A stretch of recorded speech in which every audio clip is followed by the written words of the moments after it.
ہم نے جعفر کاظمی کو یہ موضوع مناظرہ اور یہ شرائط میں نے بھی بھیجی ہوئی ہیں، شاہد انصاری صاحب نے بھی بھیجی ہوئی ہیں، اور ہماری یہ بات اس کے ساتھ طے شدہ ہے. یا تو جعفر انصاری کو اپنے پینل سے نکال دو اور اس کو جھوٹا کہہ دو اور اس کو غلط کہہ دو، باہر نکال پھینکو، اور اگر آپ نے ان کو اپنے سامنے رکھا ہوا ہے تو اس کی بات کو قبول کرو، تسلیم کرو.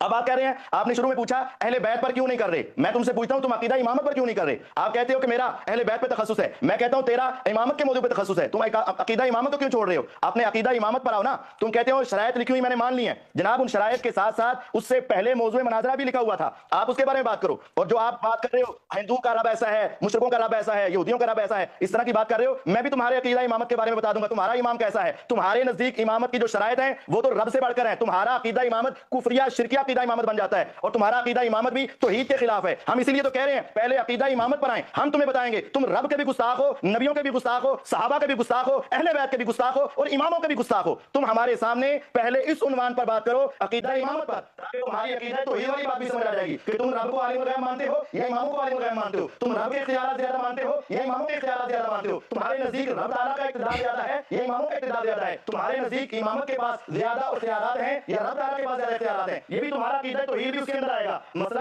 امامت پر پہلے بات کرو، اس میں تمہارا عقیدہ توحید بھی آئے گا، عقیدہ رسالت بھی آئے گا، عقیدہ امامت بھی آئے گا، عقیدہ اہل بیت بھی آئے گا، توحید اہل بیت بھی آئے گا. یہ سارا کچھ آئے گا. اس وجہ سے آج ہم نے آپ کو بھاگنے نہیں دینا. آپ ہمارے عنوان پہ طے کریں اور عقیدہ امامت پہ تشریف لائیں.